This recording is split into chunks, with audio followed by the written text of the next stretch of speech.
Okay. Okay.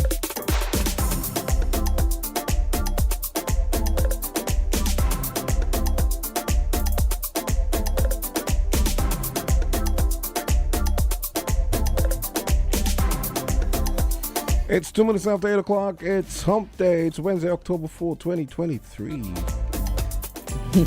And what do we have this morning, Jamster? Tell us. We got Rusty, we got Lavi, and we got AZ. Of course. We got the makings of a poem. We have two Gumbs in the house too. Lavi Gumbs, Azard Gumbs. Oh, yeah, there's that. Yeah. Rusty, Yes. what's up? Yes. I'm okay. Thanks. Yes. So I'm doing fine. how did the weather treat everyone?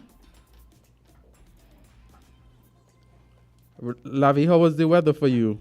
Well, actually, the weather was very good for me.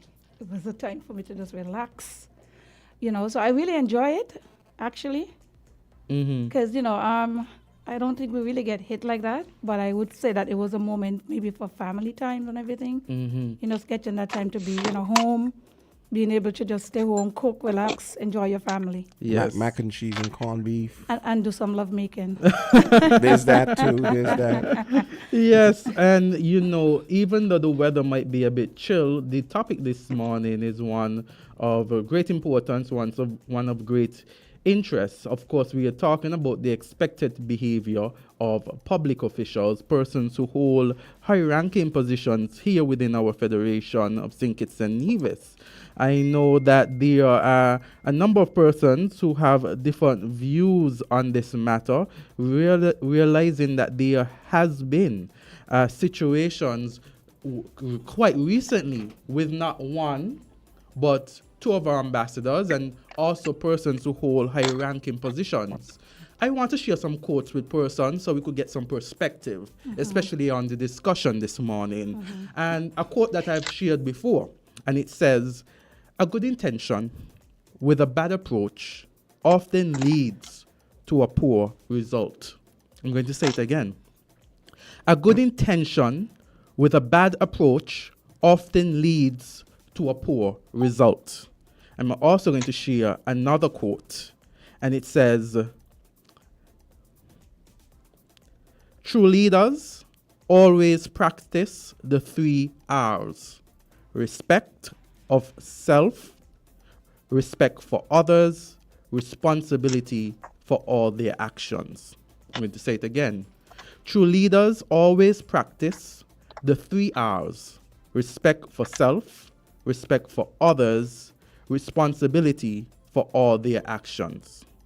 And can I add to that? True leaders actually move the change, and leadership should be able to make that change. And there's one final thing before we go on that I want to share as well, because there are some persons who are of the view that who are afraid to speak, who are afraid to speak on issues and matters of concern for whatever reason. And I want to share just a little poem or a little quote, whichever one you take it as. And it says, and it's a one by Pastor Martin, and he said, "First they came for the socialists, and I did not speak out because I was not a socialist. Then they came for the trade unionists, and I did not speak out because I was not a trade unionist. Then they came for the Jews, and I did not speak out because I was not a Jew. Then they came for me, and there was no one left to speak for me."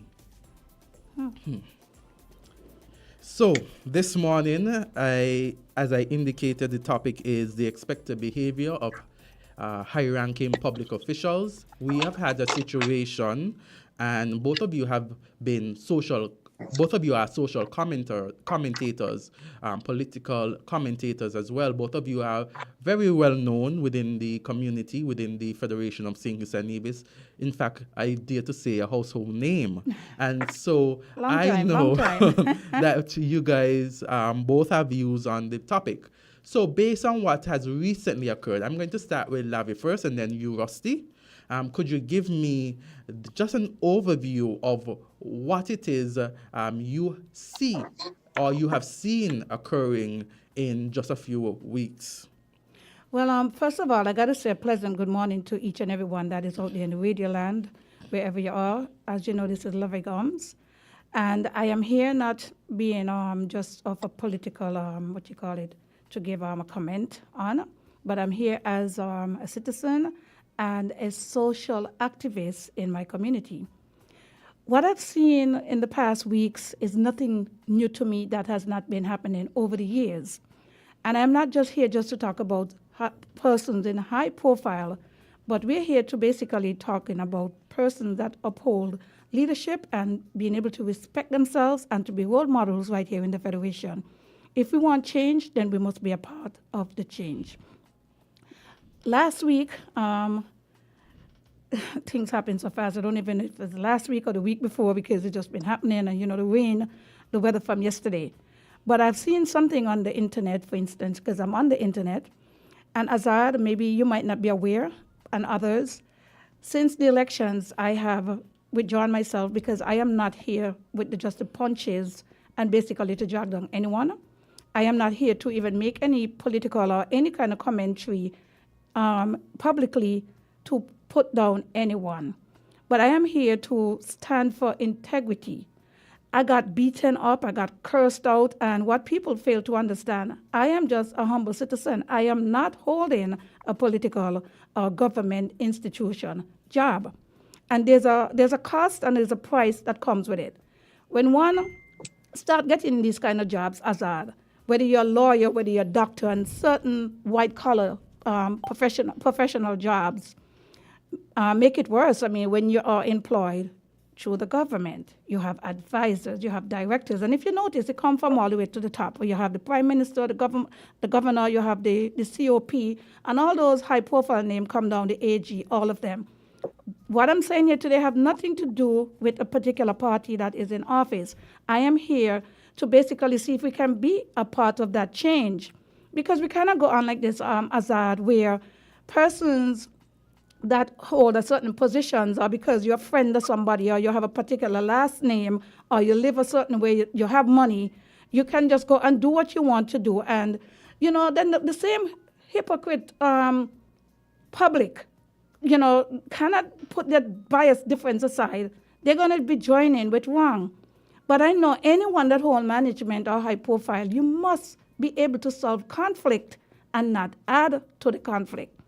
So I'm just going to give my point, my opinion, and I will give my opinion based on what I was trained to do in my profession as well. I would walk down the street and people would look at me and like, oh, love, I listen to you. You inspire me. You make me feel so good. Maybe you don't know how much you're touching me. And they was right, because I had no clue of how we are impacting people. And when we get those kind of feel, then we need to actually reset. We need to take and analyze ourselves, and we program and really want to uphold our name, our household name, and be of leadership, not just dependent on the government to be our leaders.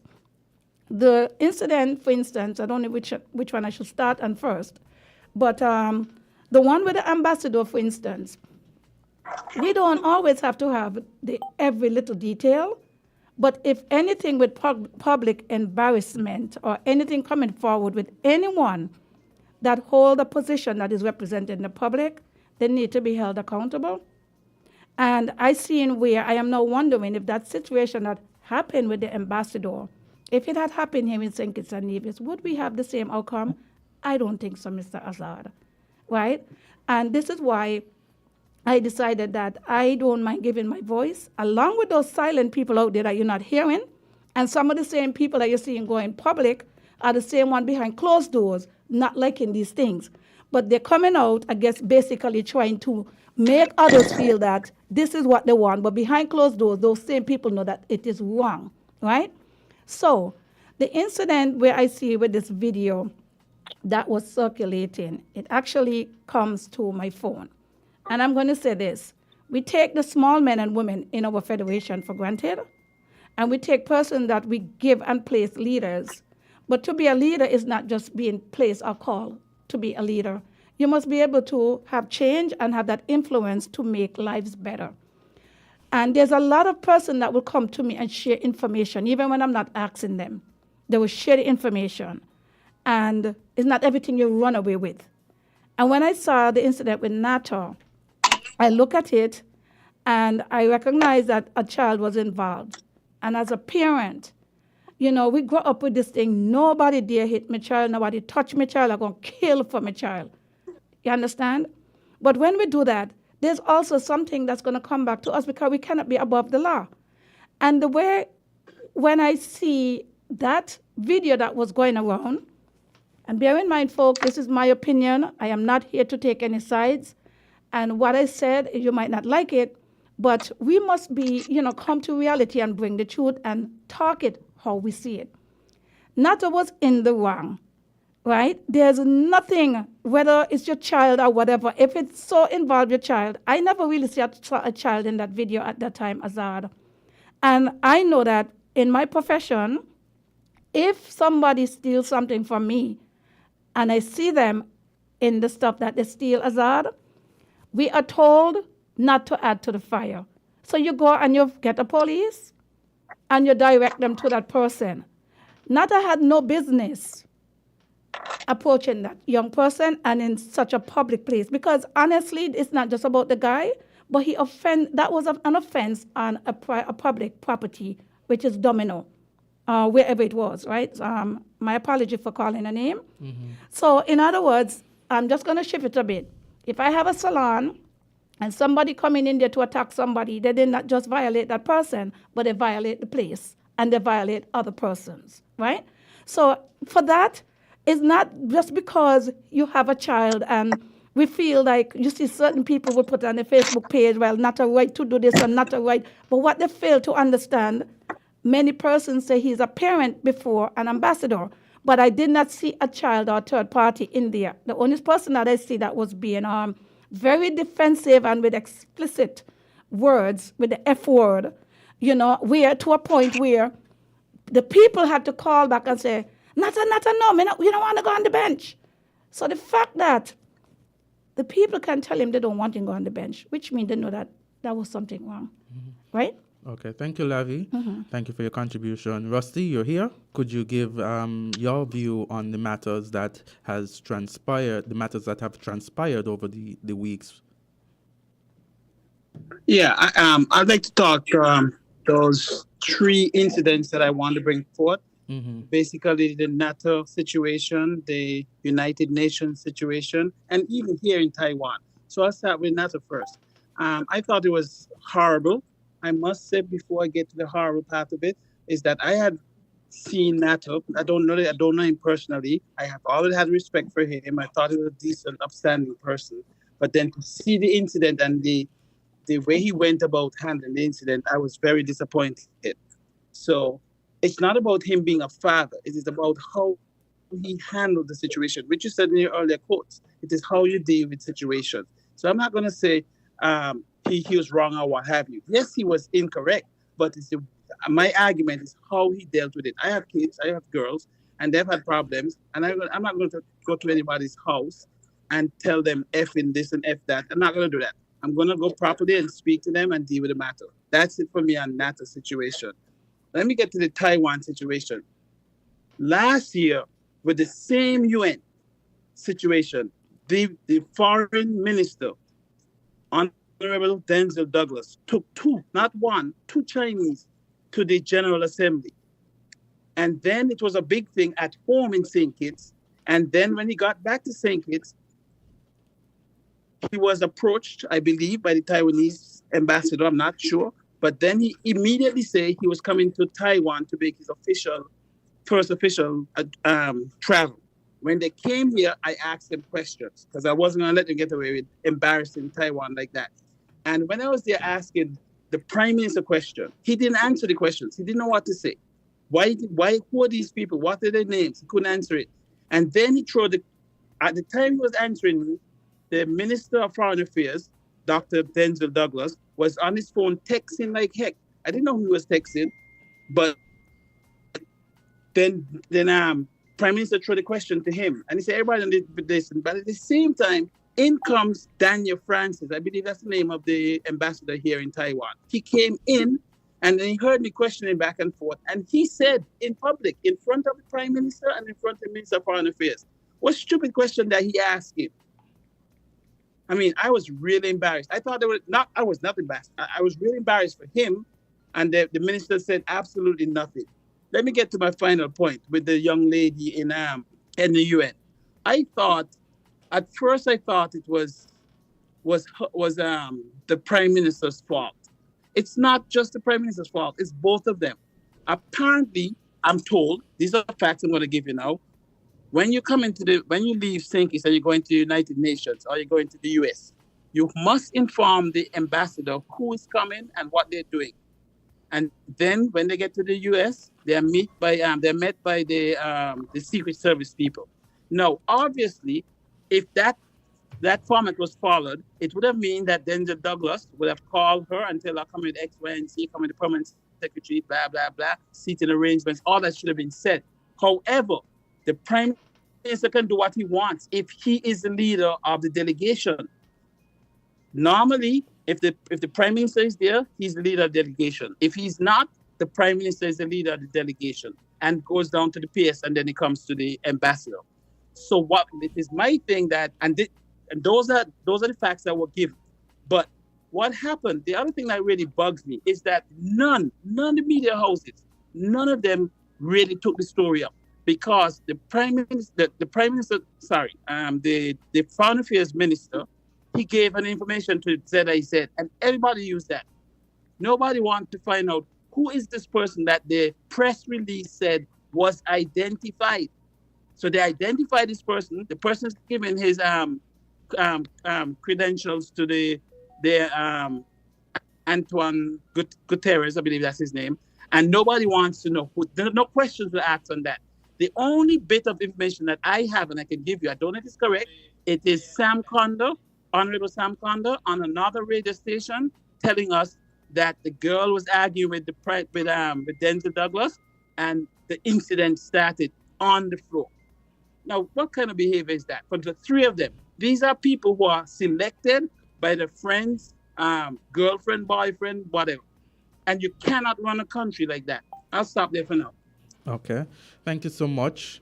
And I think another of the issues is that when persons hold public offices, they are expected to function, they're expected to carry themselves in a manner. Because oftentimes, and you made the point, oftentimes there are persons who are, before they elevate into this public office, they are private citizens. They don't have the same responsibilities, the same functions. And it is a situation where you take sometimes party loyalists. And because they are party loyalists, or they would have supported your party with nothing more, you take them and put them in the most esteemed and prominent positions, not aware of whether or not they can actually function within the positions, whether they have the character, whether they have the capabilities to actually perform in these highly elevated positions. And I'm not talking about any one person or specific to this situation that has arisen, or these situations that have arisen. So I don't want persons to say you're picking on this person, you're picking on that person. I am making a general statement, generally. And we've seen parties do it, not just this party, but other parties. They tend to select just party loyalists and elevate them into high positions with nothing more.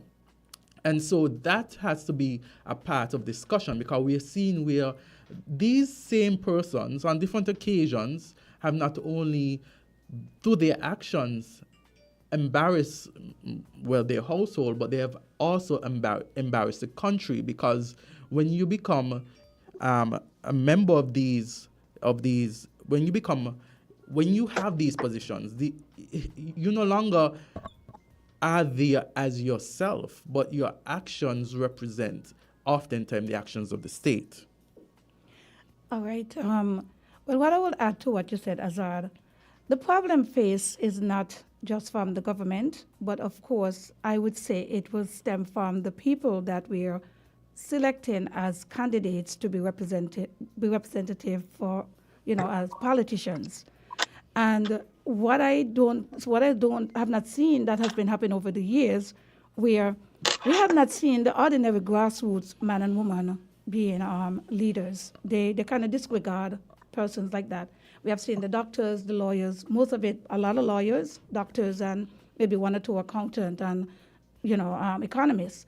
And we are seeing now, in order to get a job, we are bringing I wouldn't even say the American mentality, because you do not have to have a degree to have a position in the United States. However, if persons have gone to college with the PhD and the degree, they should be able to bring more than just being selected for a job, but they need to be capable for these jobs, and their actions need to basically match up to their jobs. Someone had asked me the question already, whether it is that these persons who have these offices, whether they are trained, because oftentimes, as I said before, these persons are elevated and they're expected to function at a certain capacity. They're given the high titles, His Excellency, Her Excellency. And so in the same way that you are elevated within the community among persons or above persons, is the same way your responsibilities are elevated as well. And so one has to ask whether or not when you appoint these persons, are they trained? Is training involved to ensure that they know exactly what it is that they are really being placed in a position to do? Azard, I will tell you this. I came to Taiwan in 1986 as a youngster. And the first thing I noticed was how the ambassadorial people behaved. There's a school for it here. You go to school and you learn how to be an ambassador and that kind of stuff. We don't have that. We do not have that at home.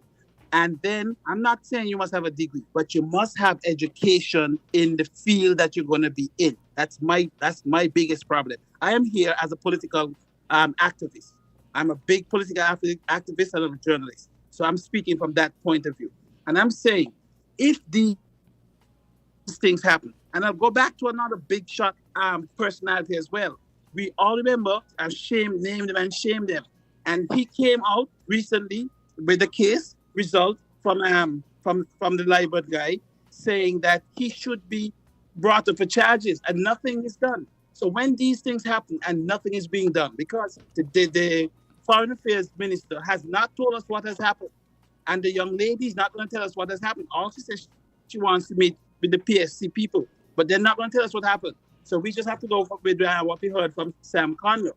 But if you're not going to discipline these people, then the same thing is going to be happening. It's going to be encouraged. It is going to be encouraged by different ministries, different people, different personalities, permanent secretaries, bosses. They're going to all do the same thing. So it's not going to get any better. We're not going to get any better because we're not improving ourselves. And what I the found, embarrassment Rusty, is not just the party. It is St. Kitts and Nevis being embarrassed. So all those people in opposition, they too should be on the ball.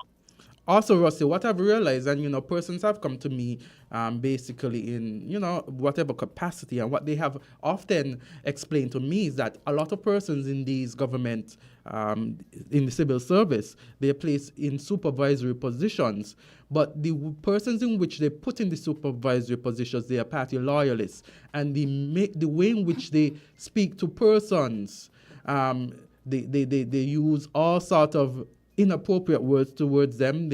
And one person even went on to tell me at one point in time that I voted these people in, and now the attacks that are happening not only to me but persons around me. And so when we talk about these things, it's about putting persons in positions not only because they're loyal to your party, but you feel as though they're going to build the civil service, build the government. Because if it is that you erode the fundamental principles of the work ethics and everything like that, then you are going to create a society of lawlessness, a society where it is that all you have to do is be loyal to a party and you could trod on the very persons who you are above. Well, I don't know if it's loyal, but it's probably like you can lie in terms of being an opportunist. Some people like to hear yes when behind closed doors they know that they don't mean well. And what I would like to see happen, because I would not stay here and just think that it's just this present government that is in. We're looking at government over the years. There's a level of respect from persons, even their own colleagues. I feel like there's no boundaries, there's not proper training, and we often tend to say, well, give them training. But if we're going to say give them training, sometimes we have to start from ourselves. So everyone going to need training, and training don't just start when you're given a job.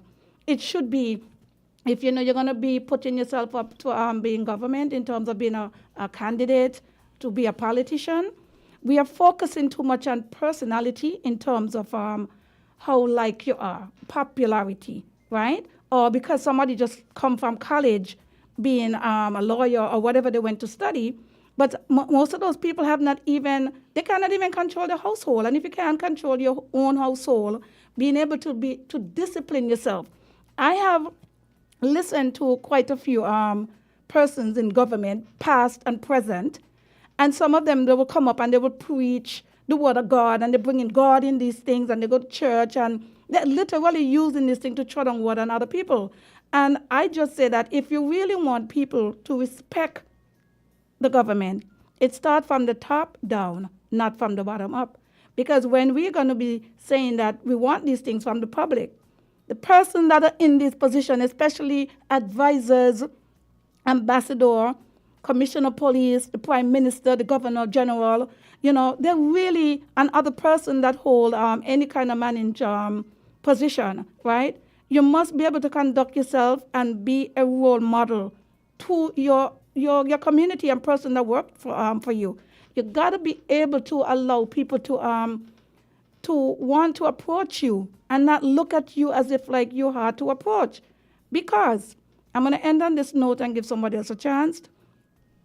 All politicians, including the Prime Minister of St. Kitts and Nevis, and I'm talking about whoever Prime Minister, right? I like to speak in general. You are not just a Prime Minister or Governor General or advisor or whatever. You are also a community leader.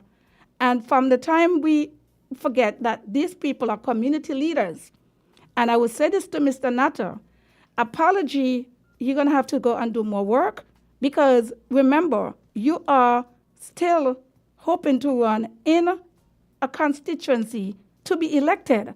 And if person's going to be going up and getting in conflict and probably putting yourself to be despised by your own people that you want to come back and vote for you, I'm saying this right now, and maybe some people are not going to like it, but I'm basically straight up. Natta has not won his seat, and he needs to be very careful. If he really wants to be serious in this game, he needs to go back and do some groundwork. And he need not just apologize on Facebook, but he need to show that he can be of the change and really want to be of substance in the community for the same community to make him a possible leader of St. Kitts and Nevis. But what I'm seeing happening here, they don't have to work hard anymore, because once your government elected, even if you lose, hey, they give you a position and they make you whatever. Well, why couldn't I be? And I'm just saying this right now. Why can't Lavi Gumbs be an ambassador too? I have done my homework. And when I see persons that are holding these positions, very, very disrespectful, they could go on Facebook and they could say all what I have to say about me, because I do my work. I have come from the same environment like everybody, where you're hostile, you're angry, but there's a level that you have to show that you have evolved. And if you have, like I said, we have persons that have this position, that have their degrees, they need to represent. They need to actually show respect for themselves, and not just coming out and disrespect and expecting for the people to say, well, apology, and it's okay. That's not good enough. Okay, thank you so much, Lavi. Rusty, any lasting words that you want to give? We about to wrap up the segment. I want to answer your point about party loyalists. I have no problem with party loyalists getting a position. Absolutely none. But my thing is, if you get a position as a party loyalist, you shouldn't be able to disrespect anybody. From the time you do that, whoever hire you should at least pull you back in, call you in and say, this is not the behavior. If you do it again, we're gonna dismiss you or replace you. Simple as that. But party loyalists, I have no problem with them getting a position in anything. Okay. Thank you so much. I want to Yep. say thank you to both of you. I want to say something before we go and we wrap up too. The situation with Ambassador Nato. It is not one where one is saying that he ought not protect his child. One is speaking about the approach. We realize that even though he's not elected, he sits in cabinet or attends cabinet very regularly. In cabinet is the Minister of National Security. In cabinet is also the Attorney General. I'm sure these are Correct. persons who he would have conversed with on a numerous basis. And so while he sits in cabinet, even though he ought not to, based on the qualifications, he could have had a discussion. He could have said to them where there was an issue that arose where my child was involved. I reported it to the police. I don't think the police is doing as they ought to address the situation. As Minister of National Security and as Attorney General, is there anything that you could do to see that this matter comes into view? Lavi. Right. Well, Azard, everything comes with a level of maturity, and maturity matters. Mm-hmm. So let's not get the conversation dispute is about protection. It's not about protection because we are saying that you ought to protect your children. It's about approach and whether or not the best approach was given the circumstances. And being able to be a conflict solver, not adding to the conflict. Mm-hmm. So I want to say thank you to both of you so much. I know we're pressed for time, and we have the Children's Home who is going to be here with us as our guest. And so we want to say thank you so much. We want to thank the persons who have listened, and we want to say, stick and say to Island Tea. We have various segments coming up. Thanks a lot, Azard. Thanks a lot. Bye-bye. Thank you.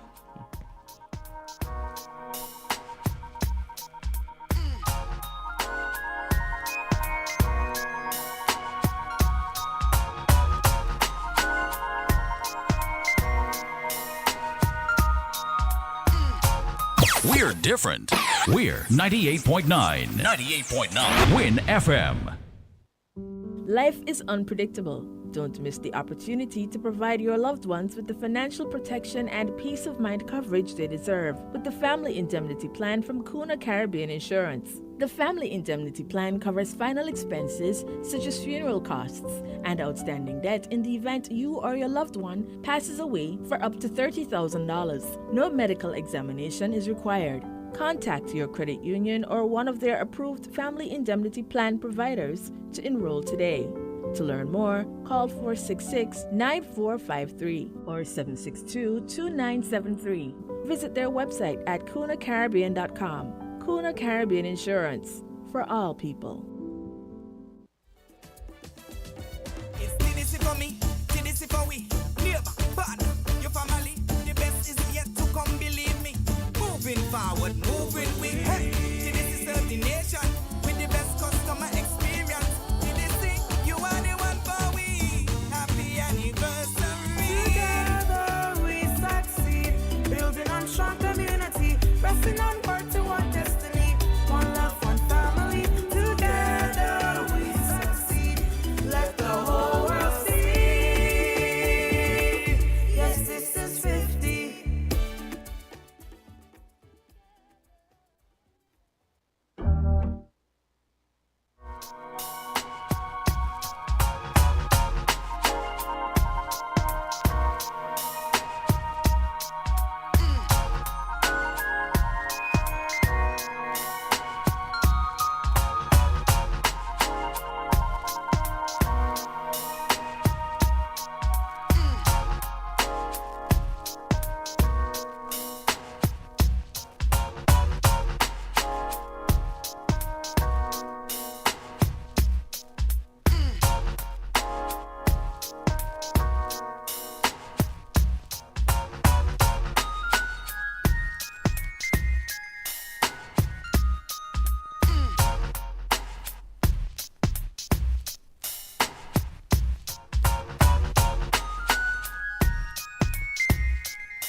It's 8:36 as we get ready for our next guest. It's all about the Children's Home.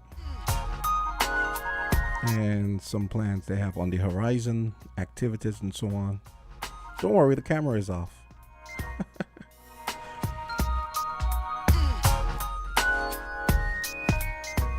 8:37 now. Very rousing segment we had there with Lavi and Rusty. So hopefully at some point this morning we'll be able to take some calls about what the listeners think about what was discussed. But right about now, it's about the children's home. AZ, take it away. Yes, good morning. And we have with us Miss Rollins, and she is a representative of the children's home. And you know it's that month again. And I've even worn my pink in recognition and awareness of those persons, you know, when it comes to breast cancer as well. Because of the month of October, because we have a segment with Dr. Osborne. And when I think about the children's home, even though it's not breast cancer awareness, it's the pink shirt that comes to my mind that you guys wear. I think you guys used the pink shirt already, right? Yes, we had yes, pink already. Yes. And I remember the pictures of the pink, and that still plays in my mind. Even though I know that you guys have the other different colors. Yeah. Yes. Yes. Mm-hmm. Okay, this October is a month filled with many causes. Yes. Sorry. Yes, many causes. And of course, once again, as you say, it's that time of year again where we host our 12th annual family walk and run. Mm-hmm. So it's coming up on October 21st, Saturday, October 21st. So we're just here to promote it. My other colleague will be joining me shortly. We're here to promote it, get people out there again. We had a break during COVID.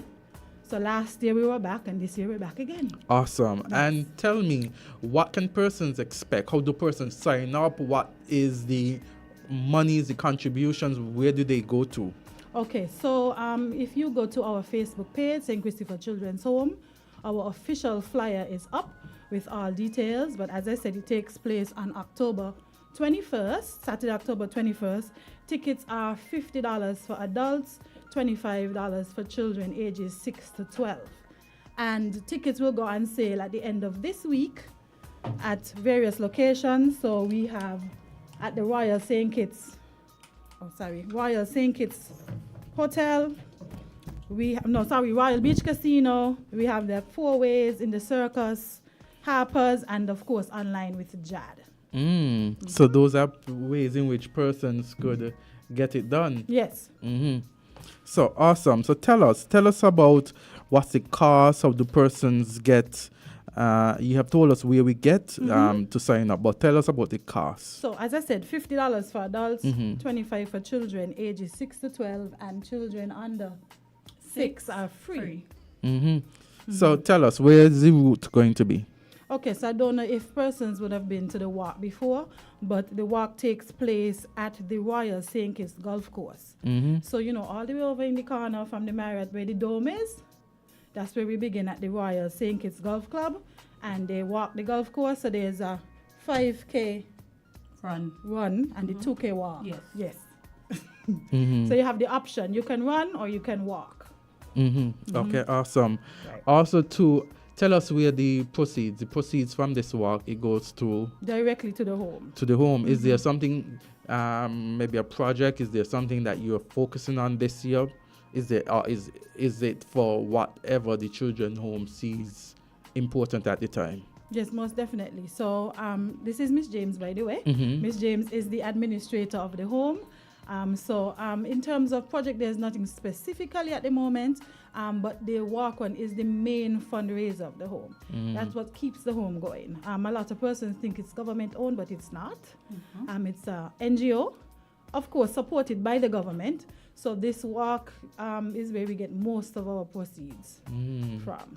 So as many persons as possible sign up. Right. You encourage to sign up. You encourage to take a part of the walk. And I know you've been through the route. How long in terms of miles would you say that the route is? Well, I said it's the 5 The 5K, yes. is the run. Yes, and the 2K is the walk. Yeah. Oh yes, yes, you did say that. Yeah. Yes. How is the excitement when it comes to that though? Do you find a lot of persons are excited during that time? Come tell us about it. Yes, there are. I know people have been calling their children's home, looking for tickets, want to know where the tickets will be available. So I know there's a lot of excitement is out in the air. People tend to look forward to this every single year without fail. That's true. And they look forward to the shirts. I know you mentioned Yes, the pink shirts. I remember. Yes. I think that's in his memory. yes, and I also see the one too. I think there was a green one. Green, Which one was the blue. most recent one? The green. The It was green, last yeah, year. the green Yes, last year. I yes, see the green, yes. yes. Right. So people look forward to the shirts. People always ask, what color is the shirt? What color the shirt's gonna be this year? But we have so many clues. If you're following the St. Christopher Children's Children's Home, you will know the color of the shirt already. And that's Yes. all I'll say. There's telltale signs. I know, all over. Yes. All over. Uh-huh. And then they also look forward to the barbecue lunch, which is Yes. prepared by the St. Kitts Marriott Resort. And we have to shout them out because they have been with us from inception. I mean, they're amazing. They deal with the logistics, the lunch, like everything that you could think about, they handle. Awesome. So tell me, I know you've been through the details, but tell me, I am a first-time person. I have never been to the walk. I don't even know what it's about, and I'm here and I'm trying to get some information. If you were to tell me anything about it, what you tell me? Fun and excitement for the entire family. Yes. Awesome. So you could bring, people come with their babies in strollers. It's just a family affair. And the date of this? The 21st. 21st of October. 21st of October, guys. You don't want to miss it. It's exciting. Come out with your family, come out with your friends. You wear the t-shirt. The color is unknown right now, but they're clues. And I could tell you, I think why the pink stood out to me too, because it was breast cancer month, and I think too that persons who might have suffered from it or still going through it would have been a part that time as well. So I think that why it stood out to me. And then the green, I could see the green from the last pictures them now that's flashing in my mind. And I think a lot of excitement is really generated towards it. A lot of persons people do really try. enjoy it. Yes. Yeah. And a lot of people come out. And this year we are introducing a kids zone, a kids play zone, and this will be hosted by Lucid. I don't know if you're familiar with Lucid. So she's coming with her full setup, bouncing castle, ball pit. Seesaws, play mats, So rockers. it's things for children to even. Yes. Right, Yes. and then what I think that we always have though is face painting. painting. So that's coming back again this year. So face painting is done by a Marriott team, and we also have Tricia Guio. She and her team comes as well to help with the face painting because every child wants the face painting. Awesome. Yeah. So it's an opportunity to bring your kids, bring the family the entire out. family. Yeah. And I mean, when you look at the 5K run, is an opportunity for those persons, who, they are persons who look forward to running the whole thing, I'm sure. Every year we have the same people, Yes. and we have some athletes that come out as well to compete. So yes, people look forward to that. And then we also have, which is a usual feature as well, the health checks. From Yes. the UMHS, yes. The So UMHS you can come and home, get your blood pressure checked. What else Yes, is it, Shannon? non-invasive So tests, it's cholesterol. so many things then. Yes, diabetes, things like that. Yes. Yeah. Awesome. Is there any lasting thing that you want to leave with us as it relates to the children's home and the activities that are going to be happening? Oh, we forgot to mention raffles. So children's home, we are famous for raffles. So every children's home event that you come to, there will be a raffle. And when I hear about raffle, I'm thinking about prizes. Yes. yes. Most definitely. So bring some extra money when you're coming to the walk. The raffle prize is normally like what, $5? $5, yes. $5. And we have prizes from the cable. We have Kittition Hill, Scenic Railway, Rituals, and TDC and more. more. Yes. Oh my God, Yeah. you guys haven't left anyone out. No. No. I mean, So bring the extra money. There's lots to do, and you could win some prizes while you're there. So someone is asking the question, how many children are in the home? We have a total of 9 children right now, Okay. but that can change on any given day. We have the capacity to hold up to 30 children. Wow, Right. Yes. that's So the nice. numbers in recent times, we've had a fluctuation in numbers yes. because sometimes it's just for emergency placement, whether probation and child protective services, or wants to place a child in an emergency situation until they find some alternative housing for them. Yes. So we've had those kind of cases over the years, and we also have those that have been with us for a very long time as well. So So that can change at tomorrow. any time Yes. tomorrow. Yes. Yes. Mm-hmm. So, you guys, this is all about the children's home, all about contributing to a worthy cause, all about helping persons within our society, and to ensure that, you know, the children, as we often said, they're the future of our nation, Yes, and indeed. Right. they are this is an opportunity to assist with their development. Right. And so I want to say thank you to both of you for coming out, for sharing us the information. Seem like a lot of persons are excited, as expected. And I Yes, yes. know that you're going to get a great crowd. And I Indeed. do hope that you come back and tell us about how the event went and what were I some hope of the you're coming. highlights. I hope you're coming. I'm actually, you must have been reading my Facebook, no, my WhatsApp. I actually sent it into a group and said, guys, what about this? This is something that we could be a part Right, of. right. So- And we encourage companies to bring their employees, like a team building activity. So we encourage all of that. So we really look forward to, you know, having more people join us Awesome. this year. Yes. Yes, yes. So, guys, this is the representative from the Children's Home here in St. Kitts and Nevis. So just a discussion about the activity, the annual walk, the October 21st, 2023. At what time? We started, registration opens at 3. And we Warm have up. our warm-up Yeah. with Mr. X. Those of you who come every year, you know, Mr. X comes in his shorts and Yes. he does his little warm-up routine. And then the actual walk 4 itself o'clock. begins at 4. Yes. 4 o'clock, yes. And it's at the venue for The the... Royal Sink, it's Golf Golf Club. course. Yes. So, guys, make sure you're there. It's going to be an event like no other, as usual. So we're going to take a short break and get back to you.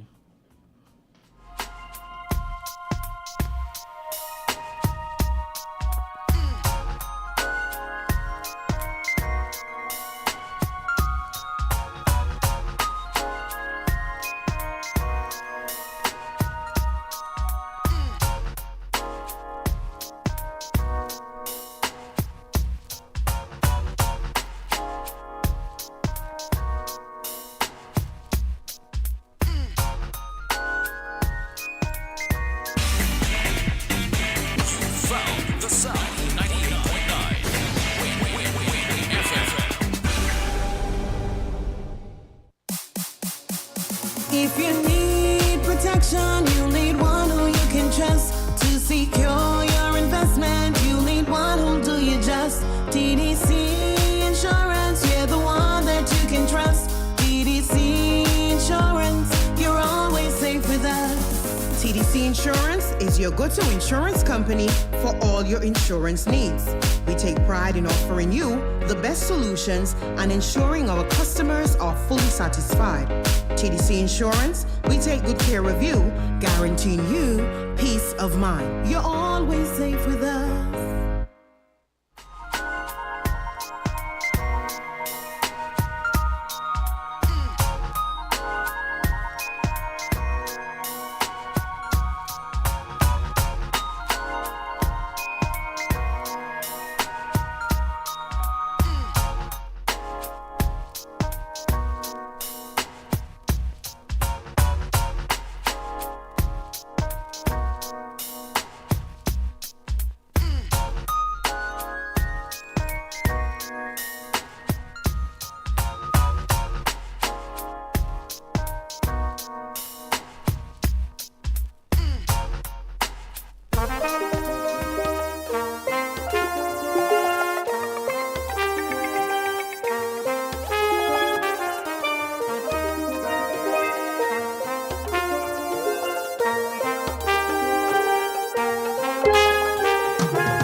Where you get that sugar, babe. Darling, there is nothing sweeter, oh babe.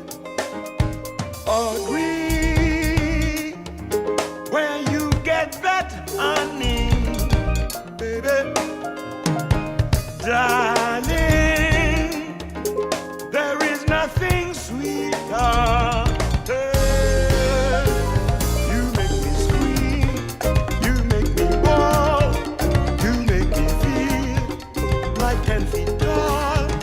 Sugar boom, sugar boom, sugar boom, sugar boom, sugar boom, sugar boom, boom, sugar boom, sugar boom. Audrey,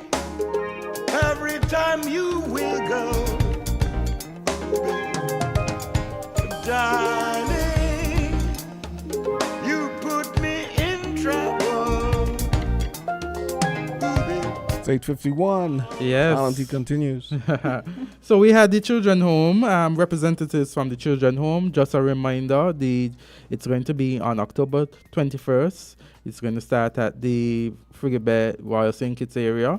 And there's going to be shuttle service from the Sands Complex and the fire station from 2:30 to 6:30 every 30 minutes. So on that day, from the Sands Complex and the fire station, from 2:30 to 6:30 every 30 minutes, there's going to be a shuttle to and from the venue, and from the Sands to the venue, from the fire stations to the venue.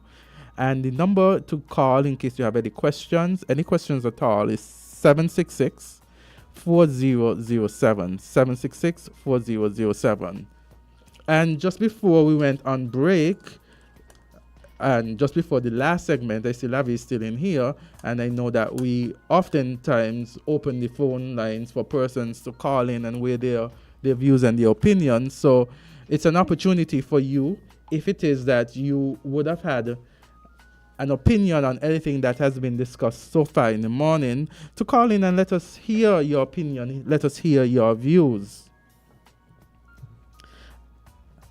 Yeah. So there's someone who sent me a message that said, Mr. Natter's apology is sadly lacking. It sounded like, sorry, buddy. He only made bad matters worse. It did not come across as genuine by virtue of the fact that he sought to justify his behavior in the apology. He also mentioned the police appearing to put them in a notice. Oh, sorry. Go ahead. I didn't realize. I was just, yes. Go ahead. Hello. Yeah, good morning. Good morning, guys. Journey, this is you? Yes. Are you going to be speaking on the topic at hand? We spoke about the children's home, and we also spoke. I don't have much credit here. Okay, go ahead. Just for me. Now, after listening, you asked me on Monday what are my thoughts and what transpired with the ambassadors, right? Mm-hmm. Now, here, my take on all this, and I've said this before, that we have, in our society, we have all kind of first-class rec as advisors. And it is confounding right now to see certain political figures who are in position, and I would say everyone makes mistakes, but people are known by their actions and their behavior. So, we have to condemn these kind of behavior in people who are in position that we admire, people that are in political position, because they are representing the country. I serve tables. I serve tables as a profession, and many times they tell us that, we are ambassador to those that come to our shows in the hotel industry, because we sell. I saw myself as a salesperson. I was a product in selling myself to the customer. Now, here we have people in position, high position, and behave in such manner abroad, representing the country. We need to condemn this kind of behavior. And this is why I'm saying, when the authorities select these people, and this is why I'm saying also that we are observing, and we know people, we are a small community, and this is why I say there are first-class rec in positions. Now, how they get here, I don't know, and this is why I asked myself the question some months ago, why am not benefiting from the pie? Because those that have their hands on the cake, how are they distributing it? So let us condemn this behavior. We have to condemn it. I am not in support of this behavior. The little that I just gathered from Monday when you asked me what my take on it, I couldn't say because I didn't know. Well, let us condemn it. And I am condemning this behavior, and they should be brought to shame. Thank you for hearing me. Thank you, Journey. I don't know if there are other callers. Can I say this Yes. quickly? I don't believe that no one should be brought to shame. And this, I feel like we're raising a society where we're being acceptable in just being insulting and shaming. So I feel like if we properly discipline persons in certain positions, or you actually, you get rid of them, So there's a line between shaming, because, shaming, like I said, even hearing the word shaming, no one should be shamed, because regardless if someone do something, people sometimes might be in their feelings, or you don't know what people are going through mentally, et cetera, et cetera. But I just feel like we either going to appoint persons that can uphold the rightful position and do the work and want to be a part of a teamwork than having this division. Mm-hmm. Thank you. And we have We're a gonna call? take another call. Okay, so. great. Okay. Caller, just call us back. Yes. Okay, here we go. Okay. Hi, good day. Call again. Go ahead, caller. Good morning, Azard. Hey, good morning. How are you? And good morning to Trevor and his guests. Yes. Good morning. It's nice hearing our people, you know. Mm-hmm. Absolutely. Now, part of the problem is lack of proper training. You select people for whatever position, and they don't receive the appropriate training. We talk about customer service, you know. That thing goes from the top to the bottom. There are certain things you say, to whom you say it, and how you say it. And people need to know the responsibilities that go with the position they hold. I was very disappointed, because I say it reflects the same behavior we have in the society, where people lash out. When they have weapons, they use it. Mm-hmm. And we are supposed to be an example. Mm-hmm. So I call upon all the parties, as you have already, he's not the first one, Yeah. ministers Mm-hmm. and party supporters jump up behind. Yeah. But the Bible says, woe to the man who call good evil, you know? Mm-hmm. And evil good. Yeah. Is a woe. And again, the point that I'm making is that one isn't saying that one should not protect his or Yeah, but they should be trained Yes. how to act in public. Exactly. And these They are should be trained. Is your name ambassador? Yes. You must be given training appropriate to the title. Mm-hmm. And you must also act accordingly to the title. The same way you are Well, elevated. sometimes maybe as back to what I'm saying. Mm-hmm. If you don't know that you're not looking in public, you have to display so and so and so and so. If you're well trained, I will take the training. Otherwise, we're heading for trouble. Could have been done overseas. Yeah. Now, let me get to Mr. Doggins, Minister Doggins. He needs some training, you know. Friday, I witnessed something on ground with my brothers on freedom, where certain statements were made. I consider them very pompous. Rather than trying to explain, well, I have this to do, and what about football? What about this, and what about that, and what about that? People ask me, well, was the information discussed with the Cricket Association? He asserted it was. Junior Liber then called the president, I think Mr. Philip, on the phone and read to him an item in the Observer newspaper and asked the gentleman if he stand by what he told the journalist. He said, yes. He said, so you mean you were never informed them? But he said, no. He said, no. Now, how does that sound? Then the response from the minister is, well, he was asserting himself. It is his responsibility to make those decisions. And that's what we have in this place here.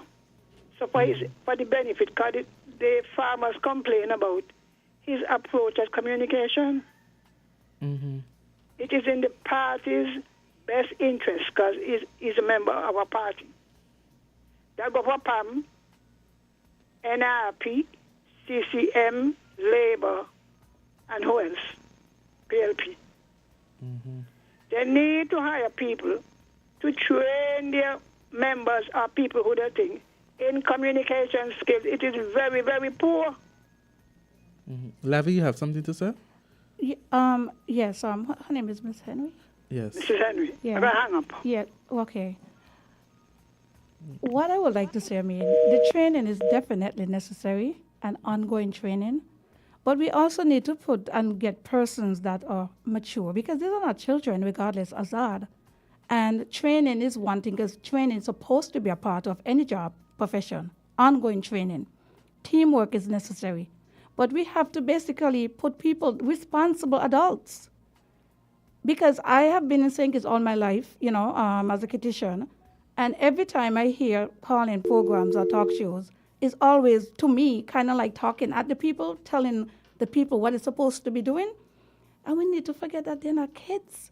So we either going to get, responsible people that really love the country and love the job than just opportunists and just want the perks and don't want to, just continue learning and growing. Yeah, as we wrap, there's something that someone commented on and said the root word for diplomat is diplomacy. We hear about tact and diplomacy, which means that you are expected to exhibit self-control and restraint, that you have a filter, that you are able to set a good example of conflict resolution. People must know themselves and whether they are willing or able to meet and surpass those expectations. If you know you are hot-headed, that you lose your temper easily, that you are likely to fly off the handle where your family is concerned, then the diplomatic circle is no place for you. That is what someone said to me. Yeah, certain position just not for some people. You have to be able to act accordingly and respect your job. Certain jobs come with, it demands a certain level of principle. And I would say for anyone that wants to be in the public light, people needs to go to finishing school. Etiquette, they need to a certain mannerism, morals. And if you uphold yourself with those kind of morals, you will bring a certain class in what you do. I see a lot of politicians and persons in high profile, they lack class. And it don't just start from now. It starts from maybe in childhood, and they need education. Ongoing education. Okay, thank you so much. We have our farm report now, and so we want to thank you again, Lavi. I know you were here while we had the children's home, and so that's why I invited you back to give the closure of this segment. After this, we have farm report, and then we have our doctor with a daily dose. Yes. Nice. So thank you so much. All right. Thank you too. Thank you so much.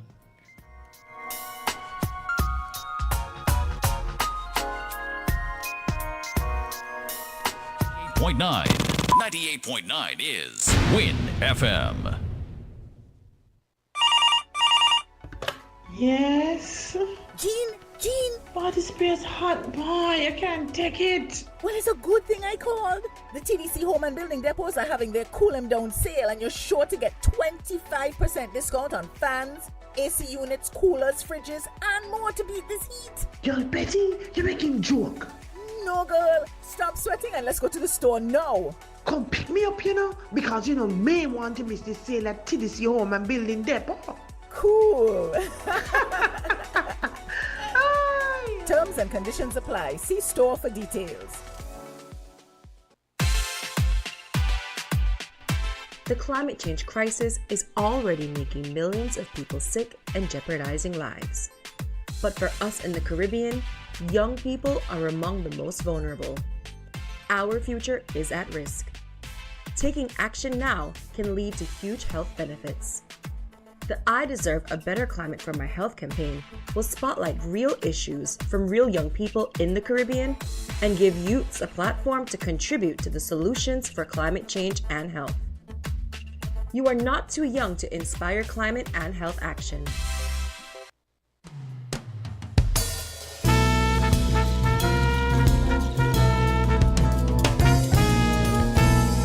Well, it's time for Farm Report. Yes, it is, and we're here. We got Troy in the house. And Troy's afraid to go up to the farm.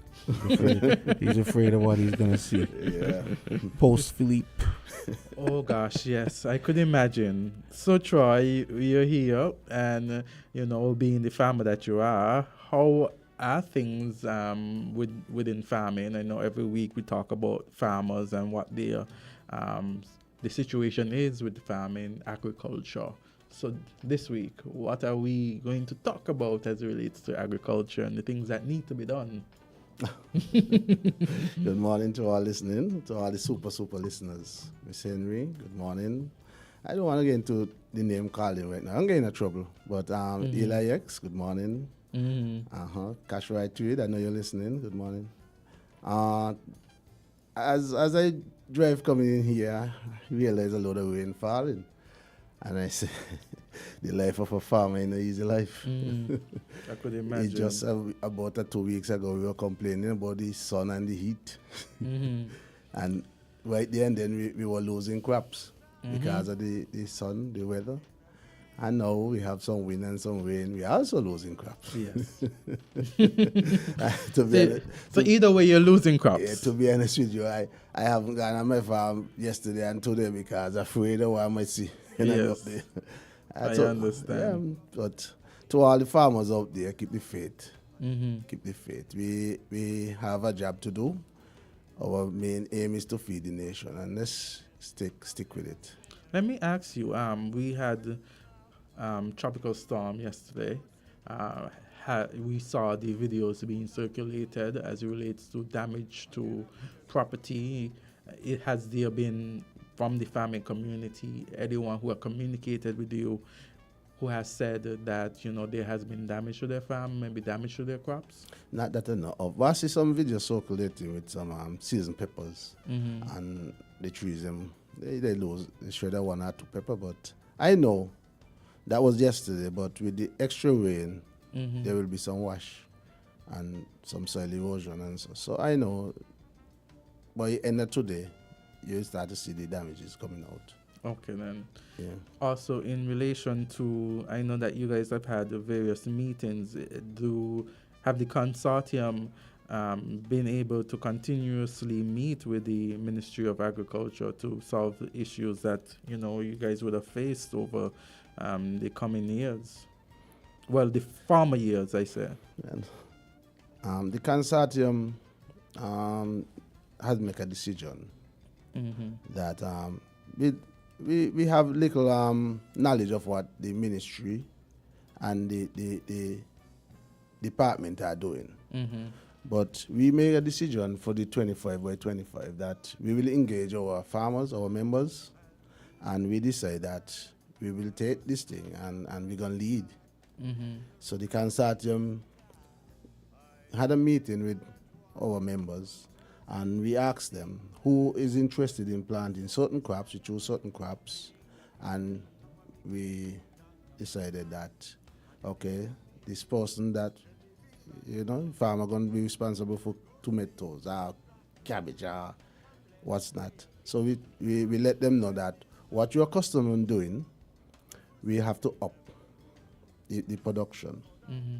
So if you're accustomed in doing, let's say, 1 pack of pepper, we're asking you to up that production so that the excuse of that we cannot supply for the supermarket, they won't have that excuse. So it's a gamble because we have no guarantee that when we plant and we have them, they will take them. But it's a gamble we willing to take. I wish we can run. We have no problem doing it. So we have farmers who committed to that. Yes. So like, for instance, we decide, let's say for sweet peppers, we say, okay, let's put another, let's say 4,000 pounds on top of what we're accustomed to do. Let's put that in the market. And let's put in extra amount of cabbage in the market. Yes. We have to buy our seeds, we have to do everything, but it's a risk we take in and hoping that it pay off. So how many persons are in the consortium to date? In terms of members? Yeah. Well, we last time it was over 120, and I ain't of no view that anybody drop out. I think they're still there. Yes.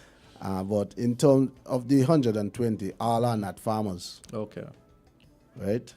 Some are deal with the agro processing, and some of them who just like farming.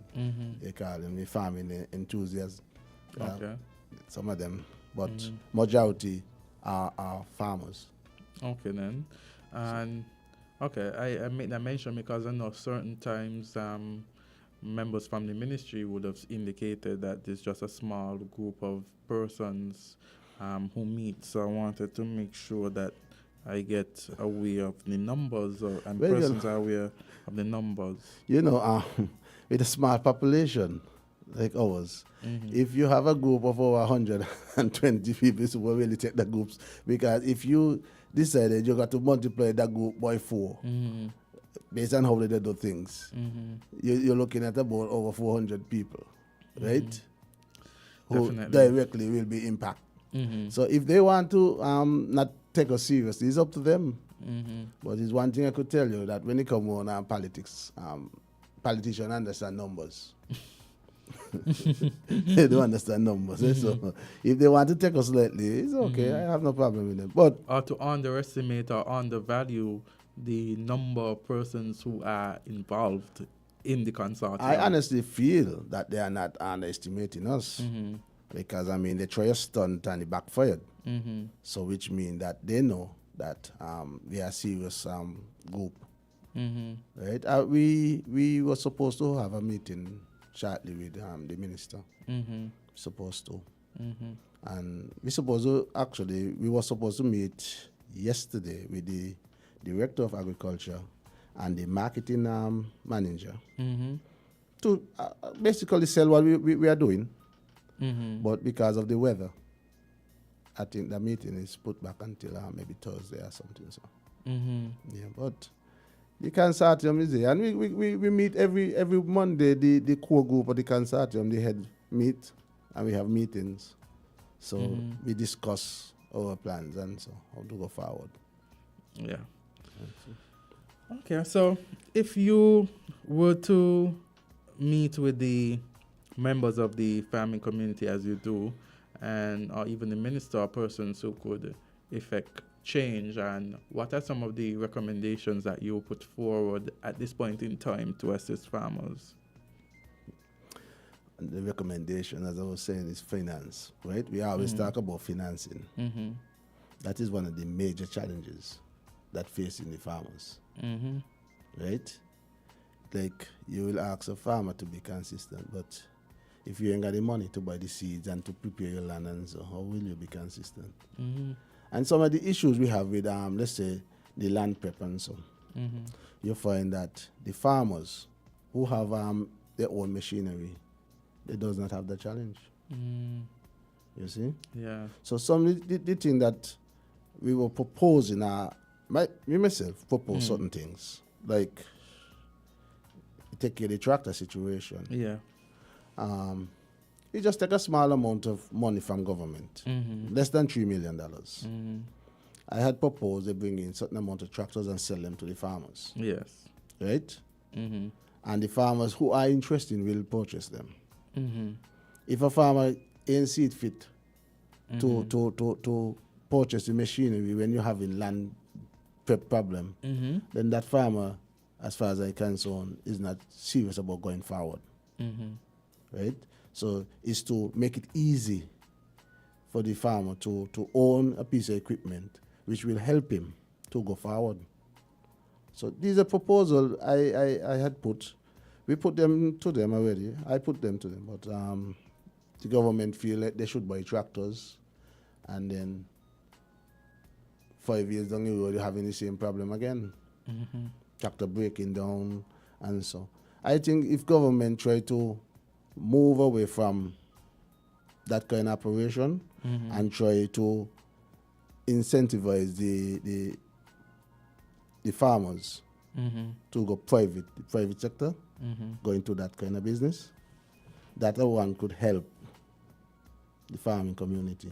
We propose even to get duty-free and diesel for the operators, so we could keep down the costs. You know, because they are private operators. If we could get duty-free diesel and certain things duty-free, it will help keep down the costs of operation, and that will help the farming community in the end. Question, we realize that this is the hurricane season. We have storms coming and stuff also like the that. planting season. Also the planting season. What are some farmers doing at this point in time to protect their crops from damage, or to ensure that this Pray. Well, I mean, we don't have crop insurance, Mhm. right? So if we put something in the ground, we just got to pray to see it through because Mhm. ain't nothing you could do to protect from what happened these past 2 days. What can you do to prevent that? Mhm. It's nothing. And I know farmers will have loss, Mhm. right? And you ain't gonna get no compensation. So you just got to just pick up yourself and move on again. Mhm. Can nobody gonna compensate you for your loss? Yeah. What do you say to persons who who are of the view that that farmers are expecting a lot from government when it is that these farmers should be self-sufficient and be able to manage their own affairs? As I was saying again, what the government need to do is to facilitate the farmers, right? And move away from certain things. If you enable the farmers to do certain things, they ain't gonna depend on you. If farmer could get money, they're not gonna come to you and tell you that we can't get no drip. They will go and purchase a drip. They're not gonna wait until agriculture department get drip. Right? So I think the truth be told, maybe just my thinking. The government like it when you got to come and beg them. They think that they have control over you. But if they open it up, loose it up, free it up, let the farming community charter their own destiny. You want land, the government have the land, make the land available. Right? If the government could do anything to help you with crop insurance, please do so. Right? If the government could do anything to help you get easy finance, do that. So that the farming community could focus on farming. And then they have the marketing aspect of it. If you could assist in the marketing, right, you do so. But the day-to-day running of the farming sector, no, ease away from it.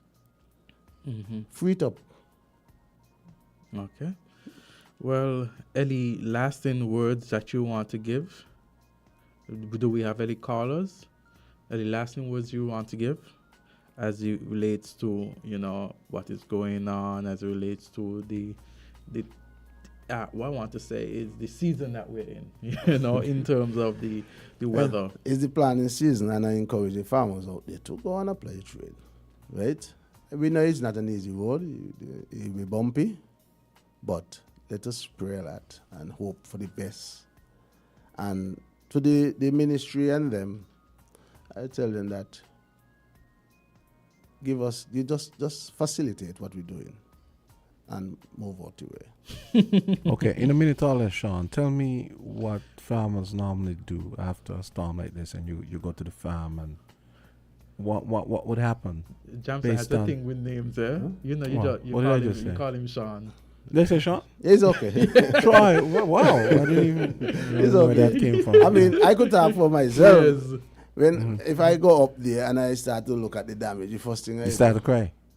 Well, I will look up to the sky. I mean, as I hear, I have a crop of watermelon coming in, right? And I know that this weather damaged those melon. So I'm looking at a loss about maybe $5,000, $6,000, $7,000 right there and then. I know that. Because the rain and the melon them are almost ripe. I know what you're gonna do to them. And I will encourage the farmers to you have melons, you have cucumbers, squash, even peppers and so. As soon as the rain finish, go and try and use a copper-based fungicide. And that will help protect your plants. As soon as the rain finish, don't wait. If you got cucumbers and so, you wait 2-3 days, you will be surprised to see those healthy trees that you had. In 2 or 3 days, them trees are powder with mildew take them over because of the weather. So, really? Yeah. So I will encourage them to go out and use some copper-based fungicide. And, just plain copper-based fungicide, just spray the plants, and it will help them along the way. And so. Okay. We're expecting Sunny Point cooperative. I think I sent something there to you, Azard.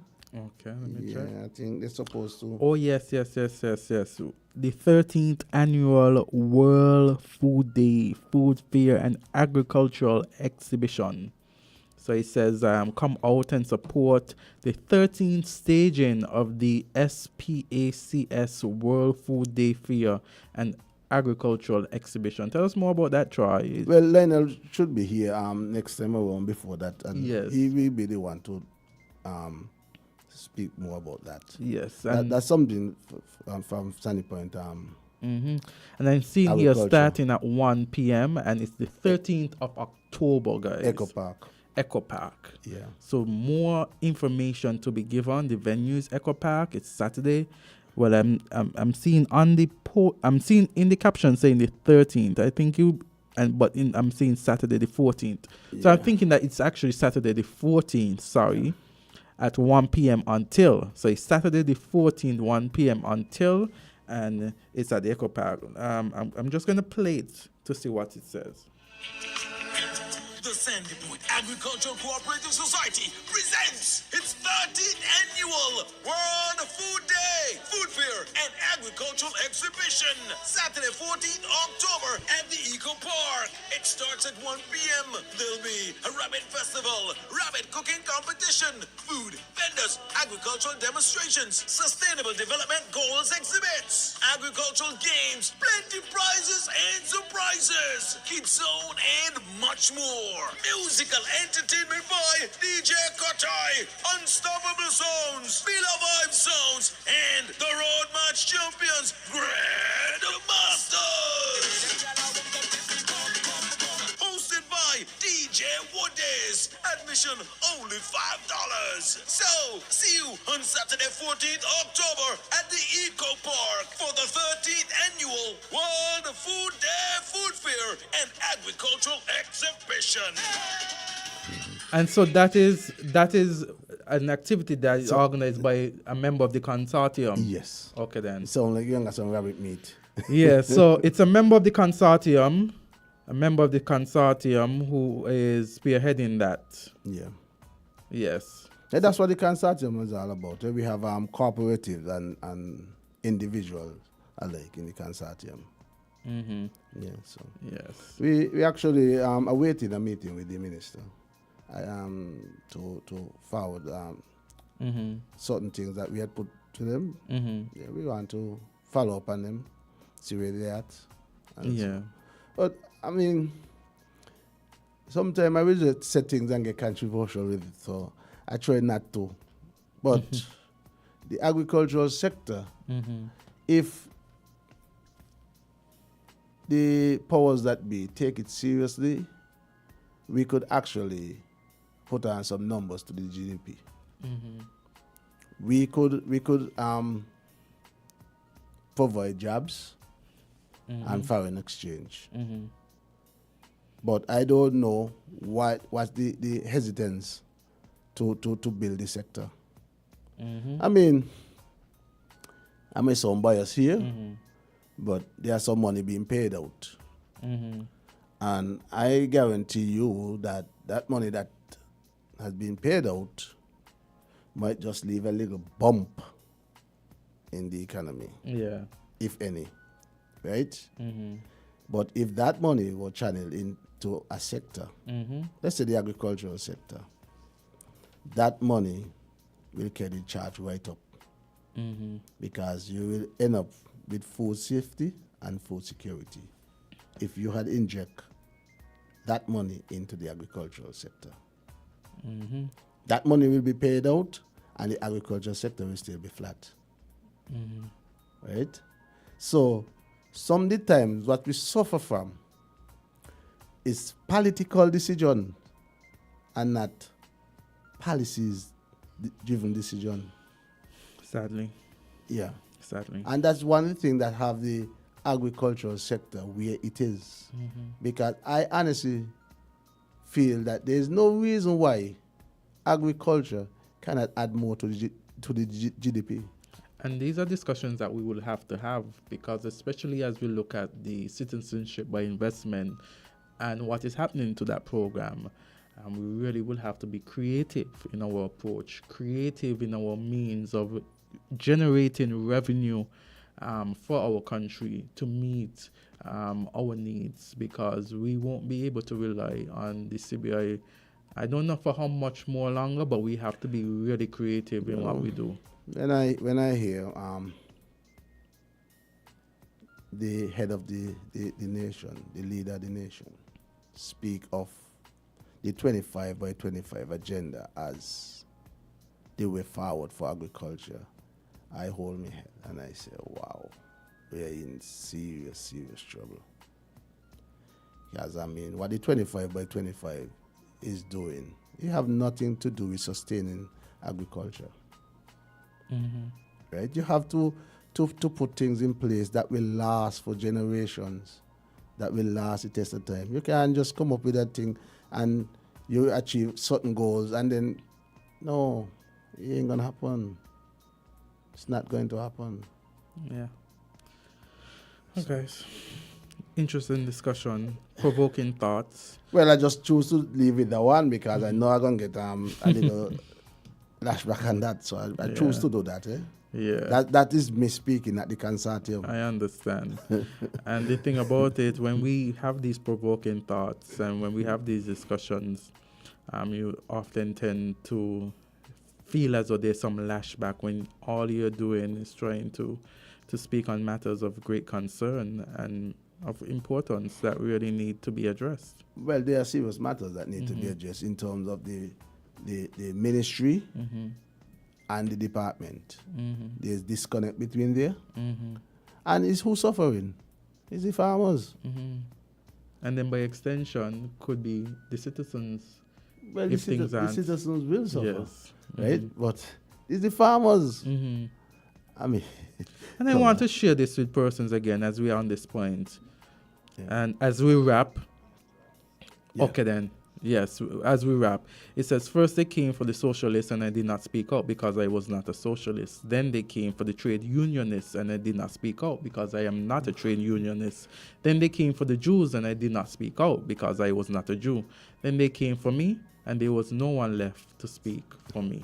So it's important for us to speak. Thank you so much, Charlie. Thanks again to Win FM and to all the farmers. Let's keep our head high. Yes, Happy farming. Awesome. Let's take a break. All right.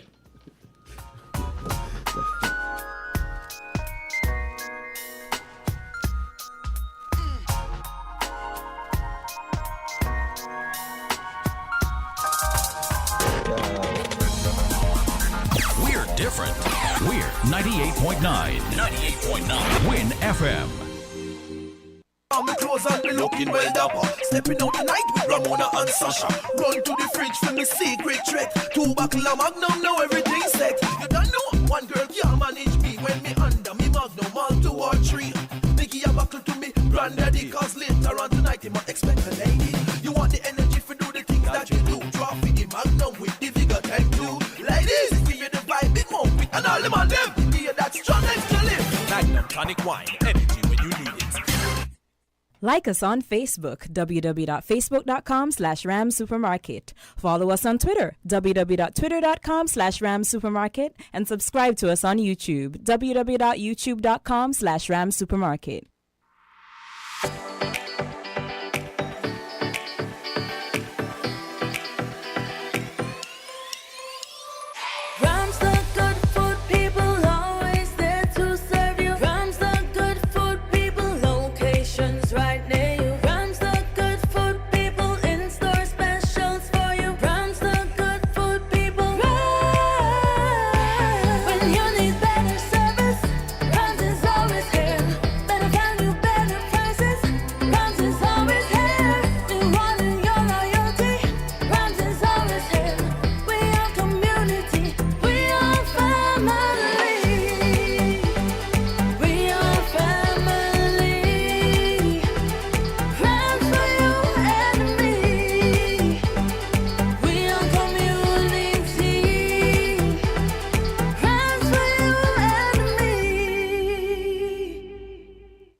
That's what. It's time for the weekly dose, which we couldn't have yesterday because, of course, we didn't have Island Tea yesterday. We had Philippe. Yes, and so we are back. It's a beautiful morning, Doctor. The discussions that we've had so far, but we're here with you with our weekly dose. And tell us, what is the topic for this morning? Well, good morning once again, and good morning to everyone. I hope that everyone was safe yesterday and enjoyed the rain as I did some of it. Yes, so we're in the month of October, and we're going to be speaking about breast cancer awareness. You're seeing pink everywhere. Everybody's getting excited about Breast Cancer Awareness Month. So we're going to be having a series of discussions with invited guests, other doctors, to talk about the different treatment, care, prognosis, diagnosis of breast cancer, because ultimately we want to make sure that our patients are educated and they do the necessary care and the necessary health checks. I also want to remind persons that it's not just in the month of October we focus on breast cancer. It happens to women all throughout the year and happens to patients all throughout the year. But we emphasize a little bit in the month of October. We've got to remember to love on them all throughout the year and make sure you get your necessary breast checks irrespective of what time of the month or which month it is in. So it's good to be here this morning. So let's get started. Yes, so Doctor, tell us, what is breast cancer awareness? So breast cancer awareness, it is an effort to increase knowledge or awareness and to reduce the stigma of breast cancer by what? Providing education. Because once people are educated about a particular topic, they're less afraid and they know how to address it. It's also about providing screening, providing symptoms, diagnosing of the symptoms, and providing treatment as well too. So supporters of breast cancer awareness knows that the greatest knowledge is to have early detection, because we know that early detection of breast cancer is associated with a higher long-term survival rate. So we want to make sure that this disease is diagnosed early and earlier and detected earlier so that the person can go on to have a lot more years and have a greater survival rate. Tell us, what is the history behind Breast Cancer Month? So Breast Cancer Awareness Month is an annual international health campaign. It is organized by major breast cancer charities throughout the world every October to make awareness and increase awareness of the disease, raise funds for research, which is important. We want to know about the cause of this disease, how to prevent the disease, how to diagnose it, and how to have treatment and ultimately to have a cure for this disease. So that is why this push is done every October, because awareness is needed. Importantly, funds are needed to put into research. Research takes millions and millions of dollars to help come up with the treatment that we now use to help make sure that screening is available and things like that. So Breast Cancer Awareness Month was founded or inaugurated in 1985, about 38 years ago. It was a partnership that started first with the American Cancer Society and the pharmaceutical division of Imperial Chemical Industries. So the aim from the start was to make sure to promote mammography, because we know mammography is a tool that we use to make early diagnosis, catch a breast cancer in its earliest stage when there are changes in the breast that can be picked up by the mammography. And it's the most important weapon we have to fight against this disease. Mm-hmm. And we're talking about breast cancer awareness. We're talking about the history of behind the month. Tell us, Doctor, what is breast cancer? So breast cancer, and I have a diagram here, so I want to make sure that my audience can see this. I feel like I'm back in biology class. And if they can see it any bit, you're going to see, and if I stand, I don't know if it makes a difference. Yes. Yes. Doctor? Okay, we know that the breast is here, so we have several different images, but I want us to make sure that we can see this.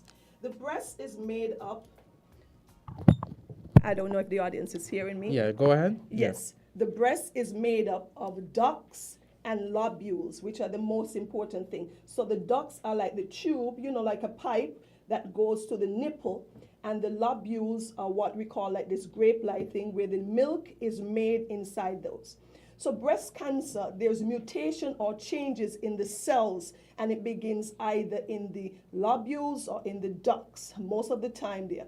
And it can be, there's a mutation there, and what happens, this cancer continues to spread. If it is not detected, it then spreads outward.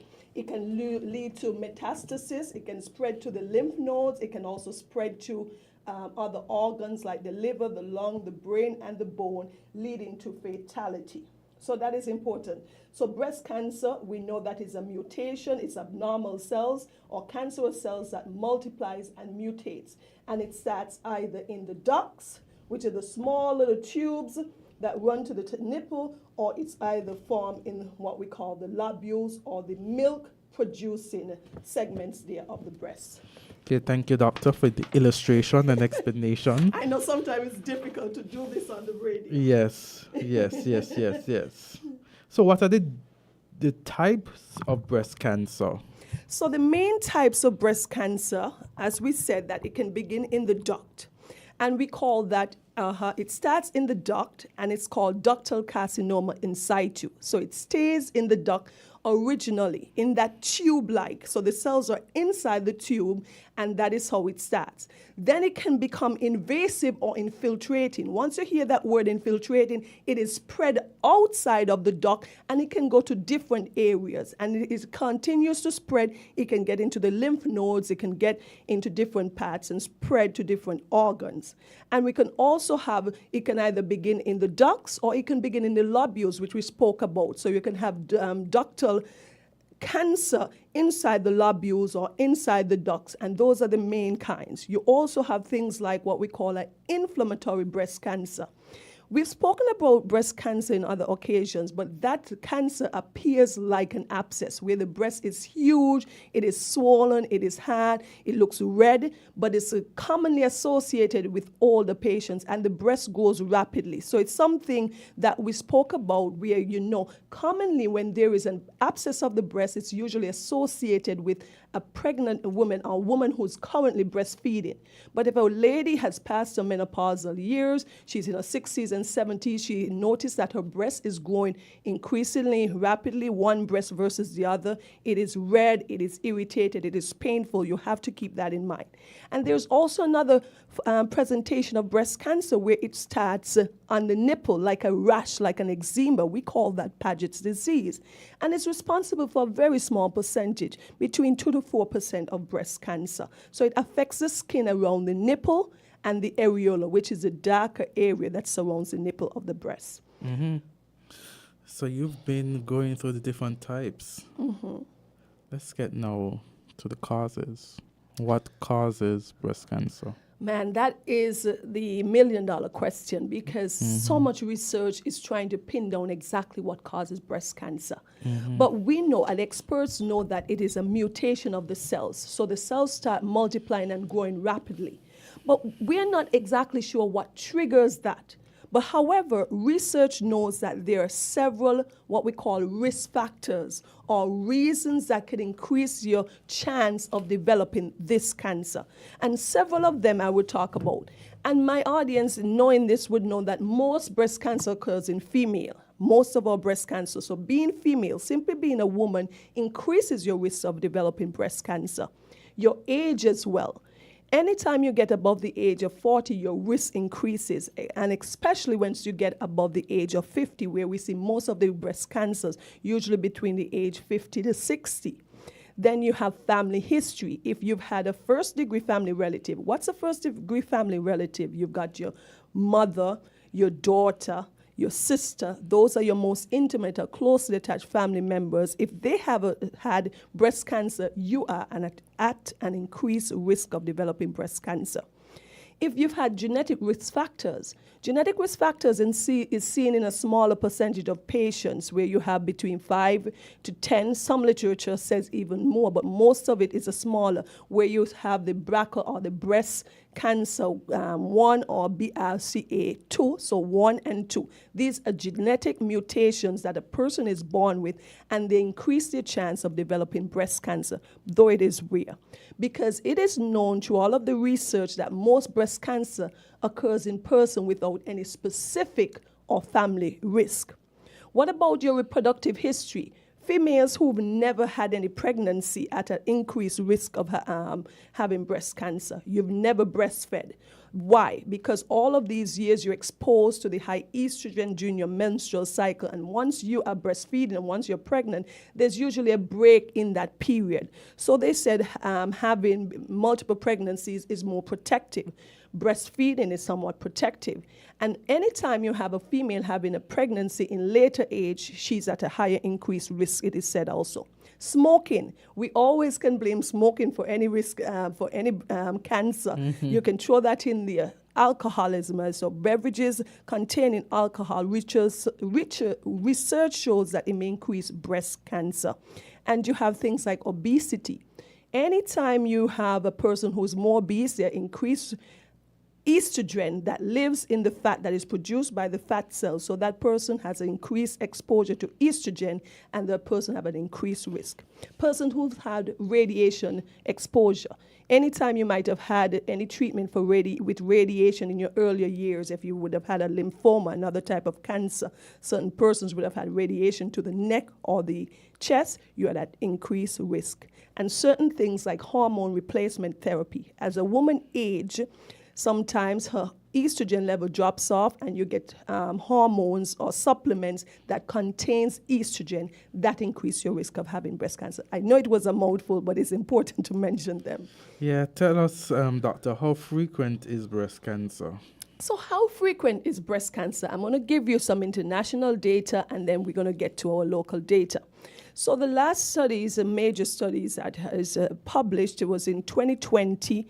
There were over 2.3 million women diagnosed with breast cancer in that year, with over 685,000 deaths, and that's globally. At the end of 2020, there were 7.8 million women alive who were diagnosed with breast cancer in the past 5 years, making it the world's most popular, most frequent, or most prevalent cancer. All right? In the United States, except for skin cancer, breast cancer is the most common cancer in women. So in the United States, each year, about 240,000 women are diagnosed with breast cancer, and about 2,100 men. So men are not exempted, although it is a much less percentage or rate than females. And in the United States, annually, approximately 42,000 women die and 500 men die yearly from breast cancer, give or take, okay? It's also said worldwide, we've got several different countries that have a more prevalence for having, apart from the United States. You've got Belgium when it comes to the incident rate or the percentage of patients having breast cancer. Places like the Netherlands, France, Denmark, Australia, New Zealand, some of these places, Finland, and of course we mentioned the United States, having a high rate of breast cancer. Wow, that's a number of persons. And even here in St. Nevis, we see that there are cases with it. So, I mean, you touch the international, but what can be said of our local data on breast cancer? Okay, I've been taking these data down for the last, I think, 15 years, but I'm just going to mention the last 5 years that I have here. In 2018, in our federation diagnosed in our institution, there were 11 cases. 2019, there were 25.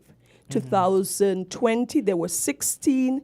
2021, there were 29 cases. 2022, there were 26 cases diagnosed with breast cancer in the Federation, for a total of 109 cases diagnosed. I want to tell you, there may be persons in our Federation who had a breast lump or breast cancer and were diagnosed elsewhere outside of the Federation, they may not be included. They would not be included in our data because this is what we diagnose in the institution. And there's sometimes patients who then end up dying but not being diagnosed with breast cancer. Sometimes you have an elderly patient. So you're going to realize that the data may be a little bit skewed because it may not capture every single patient, but those are the ones that are diagnosed in the Federation via some form of biopsy at the institution. So tell us, doctor, which year had the most cases of breast cancer? So in the last 5 years, 2021 had 29 cases. That's the most that was diagnosed. Then followed by 2022 that had 26, and 2019 that had 25 cases diagnosed in the Federation. Which age group is breast cancer more prevalent? Prevalent. Yes. So in the age group 51 to 60, and that is consistent with international data.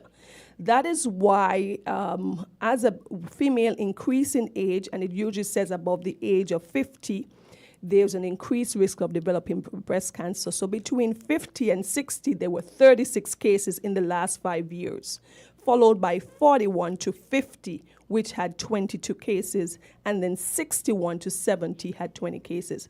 As a person gets older in age, generally persons die, maybe from cardiovascular disease, diabetes, different things. They say yes, something else, and they do not die as a result of breast cancer. But within those pivotal years where you're talking about your 40 to 60, those 2 decades has the highest increase of breast cancer, and that is international. Because something else as you increase in age might kill you before breast cancer. Yeah. How many cases were diagnosed in 2023 to date? So 2023 to date, I got the information up to August. We're in October now, so September hasn't come out. So we've had 15 cases so far. And the cases were broken down by the age of you've got about 60 to 59, there were 6 cases, and 50 to 59, there were about 5 cases. That will give a total of about 11. Yes, I realized that I probably missed by not putting down another age group there, but these were the 2 most prevalent age group. No problem. And commonly, sometimes we have patients in their early 40s who are diagnosed with breast cancer, so I did realize that I'm off by my data there a little bit. And now I come to this question. Very sad question. What about deaths in the Federation? Deaths in the Federation. I pulled the data from 2017 to 2021. All right. And in 2017, there were 10 deaths documented. I want to also ensure that you know that some persons may have gone abroad, some persons may not have been diagnosed, or some persons died abroad, and they're not calculated. They may not have been calculated in this. So we had 2017, there were 10 cases. In 2018, we had documented 5 cases, which was a big drop-off. In 2019, there were 15 cases. 2020, they had 11 cases that we documented. And in 2021, there were 8 cases. But no matter what, whether the number is in the teens or less, any death is still a little bit too much for the family who has to deal with this, deal with the loss of a family member, deal with the loss of a loved one. Yeah, definitely. Oh, yeah, that one, when you think about the death, persons who have died as a result of breast cancer. Yes, persons who have died as a result of breast cancer. We have any callers out there? No? No, not at the moment. Oh, wow. We have about, 8 minutes left? So callers, if you have any questions about breast cancer, the good doctor is willing to answer. Yes. It's a weekly dose. What we're going to do, though. We have a call. Oh, okay. Go ahead. Okay. Caller, go ahead. Yes, good morning, doctor. Good morning, family. Good morning. You're lucky family again, you know. Go right ahead with your question, ma'am. Good morning, Is mammogram free in this country? No, mammogram is not free in the country. Is it free in Nevis? Not that I am aware of, no. Most of the mammograms are done to private institution, to the private doctors, the radiologists, so they are not free. I thought they said that they would have a machine at JNF. There's not a functioning machine or one that is doing currently, to my knowledge, any mammograms. And even if there were, there still would be an associated cost, even though reduced, because the institution, the government subsidizes most of healthcare, but healthcare is extremely expensive. So these costs, it usually would incur a cost. You usually have to incur a cost. I'm going to ask a tricky question. Now, it is said that those who have never been pregnant, that you could be pregnant and then have lost the baby, right? Yes, correct. Though they're at a high risk, and the older you are to start childbearing, you're at a risk. Well, why are we concerned about teenage pregnancy? That's one. Now, the age of 24 is what we call the thing for a pregnancy, childbirth, eh? So when would you consider to be the most appropriate age to start childbearing? Because we now have a lot of young women, especially professionals, I don't mean you, who seem to have no intention of bearing a child. When that action increases their chances of getting breast cancer. What do you say about that? Okay, thanks for your question. But remember we said that breast cancer has several different risk factors, because I know females who've had multiple children, 6, 7, who have been diagnosed with breast cancer. We cannot isolate one risk factor because it's a compilation of risk factors that we went through. Your age, being a female, that's the number one risk factor. Your age, anytime a patient is above the age of 40 and 50 and beyond, they increase their risk. So just one factor is not having a pregnancy. And that is because we know that during your menstrual cycle, there's an increase in estrogen, these hormones, and we know that breast cancer is associated with an increase in estrogen. So that's why there are several different risk factors associated with increased estrogen. And once you're pregnant or you carry a pregnancy for 9 months, you have a break in that cycle, that onslaught of estrogen there in the body. So that is said to be protective. So more pregnancy is better.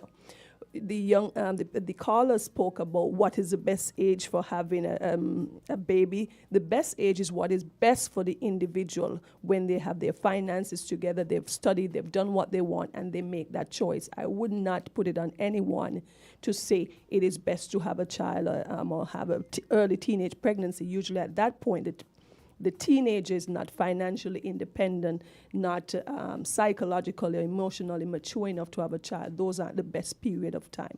So your best time is when you're ready, when you're fit, when you can financially care for a child, and you have that support. You have anything to say, Mr. Gumbs? No, not at all. Not at all. I was just waiting for the caller to respond, but I guess she's already gone. Yes. So, guys, it's such an important topic, a very heated day we've had so far, and it's just about minutes to 10, so we have 3 minutes to go. I know you wanted to say something in relation just before we went to the calls. Oh, I was about to say something because in the next upcoming sessions or programs, we're going to be talking about different aspects, because we haven't touched on the treatment, the importance of the mammogram. We haven't spoken about the symptoms associated with breast cancer. We've segmented it like this because we know it's just a half an hour show, and we want to make sure that we inform the audience as well as much as possible. This this session was to introduce the topic and to give some general data. Yes. The data is not really to scare anyone. It is to inform and ensure that what we want to ensure that a person, if they're diagnosed with breast cancer, their diagnosis is very early, where they can have an early intervention and they can have a higher survival rate. Because we've had patients who've been diagnosed pretty early. The breast cancer was controlled or limited to the breast. They had their necessary surgeries and treatment, and they've been living 15, 20 years as a breast cancer survivor. So that is why it's important to inform the public and educate the public. And also we're emphasizing this in the month of October as Breast Cancer Awareness Month. But just as anything else, although we emphasize in that particular period, it is also important to remember that women are dealing with breast cancer and breast disease throughout the year. So we need to continue to give them the support no matter what time of year it is. Awesome. So true. So true. Okay, we have 2 minutes. Let's squeeze in one more call at least. Caller, okay, it so happens there's another call. Okay, caller, your last call. Please keep it brief. We have 2 minutes left. Go ahead.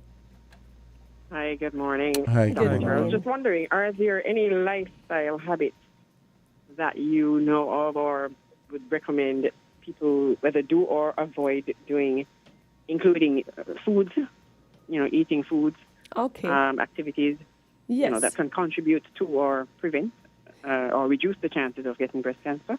Excellent question, caller. Thank you. Mm-hmm. So we say that breast cancer can be broken down, the risk factors, into modifiable and non-modifiable. What do I mean when I say modifiable and non-modifiable?